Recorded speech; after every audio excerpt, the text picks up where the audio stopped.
바실리 칸딘스키의 그림 딱 보면 어떠세요? 알록달록한 색깔이랑 막 복잡한 형태들이 뒤섞여서 솔직히 좀 혼란스럽죠? 그런데 만약에요, 이 그림들이 사실은 소리를 담고 있다면 어떨까요? 네, 맞아요. 음악을 그린 화가 칸딘스키의 그 비밀스러운 언어를 지금부터 저랑 같이 한번 풀어보시죠. 자, 바로 이 그림인데요. 딱 처음 마주하면 솔직히 좀 당황스럽죠. 뭔가 되게 아름답긴 한데 도대체 이게 뭘 그린 건가? 싶잖아요. 그런데 만약에 말이죠. 이 그림이 애초에 우리 눈으로 보라고 그린 게 아니라 우리 귀로 들으라고 만든 거라면 어떠실 것 같으세요? 자, 이 미스터리를 풀려면요, 시간을 좀 거슬러 올라가 봐야 합니다. 근데 진짜 놀라운 건 이 모든 이야기의 시작이 화가가 아니라 한 법학자의 아주 예상치 못한 깨달음에서부터였다는 거예요. 네, 맞아요. 칸딘스키는 원래 화가가 아니었어요. 모스크바 대학교에서 법이랑 경제학을 전공하고 심지어 법학 교수 자리까지 오른 정말 탄탄대로를 걷던 사람이었죠. 그런데 1895년 딱 30살 되던 해에 그의 인생을, 아니 운명을 통째로 바꿔버린 두 가지 사건을 겪게 됩니다. 그 첫 번째가 바로 모네의 건초더미 연작을 본 거였고요. 그리고 두 번째는 바그너의 오페라 로헨그린을 들은 경험이었습니다. 이게 정말 결정적이었어요. 모네의 그림을 보면서는 저게 건초더미인지 아닌지 중요한 게 아니구나. 이 색깔 자체가 주는 힘이 엄청나네 하고 충격을 받았고요. 바그너 음악을 들을 땐 와, 이건 뭐 눈앞에서 막 색깔들이 살아 움직이는 것 같은 그런 환상을 받다고 해요. 바로 이 두 가지 경험이 그의 머릿속에서 꽝 하고 부딪히면서 엄청난 깨달음을 준 거죠. 아, 그림에서 색은 형태에 얽매일 필요가 없구나. 그리고 음악은 눈에 보이는 색이 될 수 있구나 하고 말이에요. 네, 바로 이 깨달음, 이게 바로 칸딘스키의 작품 세계를 여는 마스터키입니다. 색으로 소리를 듣는 능력, 바로 그 이야기죠. 사실 칸딘스키는 다른 사람들과는 세상을 좀 다르게 경험하고 있었어요. 왜냐하면 그에게는 아주 희귀한 신경학적인 특징이 있었거든요. 바로 공감각이라고 하는 건데요. 이게 뭐냐면 하나의 감각이 자극을 받으면 전혀 다른 감각이 저절로 막 자동으로 같이 반응하는 현상이에요. 예를 들어 칸딘스키의 경우에는 어떤 소리를 들으면 눈앞에 특정 색깔이 쫙 펼쳐지는 거죠. 정말 신기하죠? 칸딘스키가 이걸 직접 기가 막히게 표현한 말이 있어요. 색은 건반이고 눈은 해머, 그리고 영혼은 수많은 줄을 가진 피아노다. 와, 이 문장 하나에 모든 게 다 담겨 있지 않나요?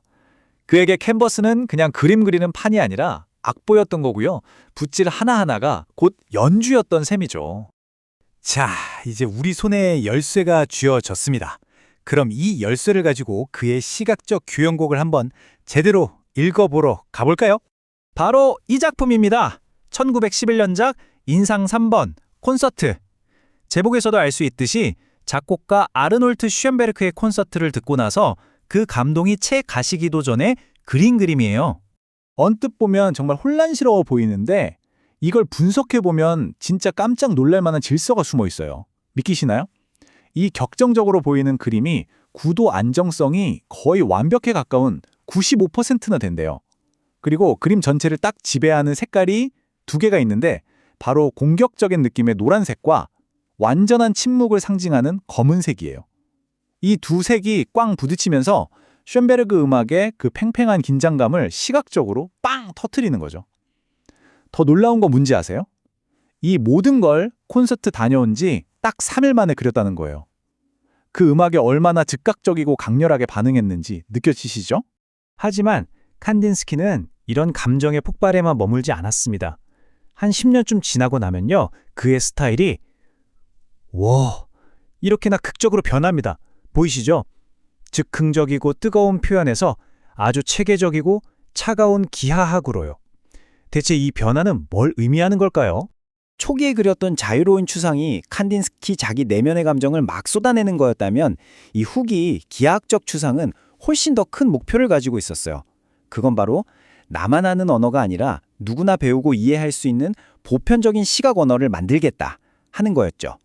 그러니까 개인의 경험을 넘어서서 모두가 공감할 수 있는 예술, 그걸 향한 아주 지적인 탐구 과정이었다고 볼 수 있어요. 그래서 그는 아예 자신만의 시각, 음악, 문법 같은 걸 만들어버립니다. 예를 들면 이런 거예요. 원은 가장 평화로운 도형이니까 영적인 세계를 상징하고 소리로는 금관악기 소리랑 연결. 삼각형은 뾰족하니까 공격적인 에너지가 있고, 이건 바이올린 같은 현악기 소리. 그리고 점과 선은 음악의 기본 요소인 리듬이랑 멜로디를 만드는 데 쓴 거죠. 그리고 칸딘스키의 그림은 그냥 막연한 감정 표현이 아니라 아주 명확한 규칙, 문법을 가진 언어였던 셈입니다. 그리고 거의 100년이 지난 지금 이 언어가 진짜 존재했다는 게 아주 놀라운 방식으로 증명되고 있어요. 어떻게요? 바로 인공지능을 통해서요. 구글에서 정말 놀라운 프로젝트를 하나 진행했는데요. AI한테 칸딘스키의 그림을 연주하는 법을 가르친 거예요. 과정은 이렇습니다. 먼저 AI가 칸딘스키가 쓴 모든 이론을 그냥 통째로 다 학습해요. 그 다음에 그림을 딱 보고 모든 요소를 하나하나 분해하는 거죠. 여기 이 동그라미는 금관악기 소리군. 저기 저 삼각형은 바이올린 소리. 이런 식으로 칸딘스키가 만든 규칙에 따라서 소리를 착착 배정하는 거예요. 그리고 마침내 그림 전체를 거대한 악보처럼 쫙 읽어내서 완전히 새로운 음악을 만들어내는 거죠. 이건 정말 칸딘스키가 평생에 걸쳐서 직감적으로 알고 있었던 사실을 현대 기술이 마침내 증명해낸 역사적인 순간인 거예요. 추상 미술은 그냥 되는 대로 그린 게 아닙니다. 우리의 영혼에 직접 말을 걸기 위해 아주 정교하게 설계된 언어라는 거죠. 자, 그림이 음악이 될 수 있다면 과연 우리 주변에는 아직 우리가 발견하지 못한 또 어떤 비밀스러운 언어들이 숨어서 우리를 기다리고 있을까요?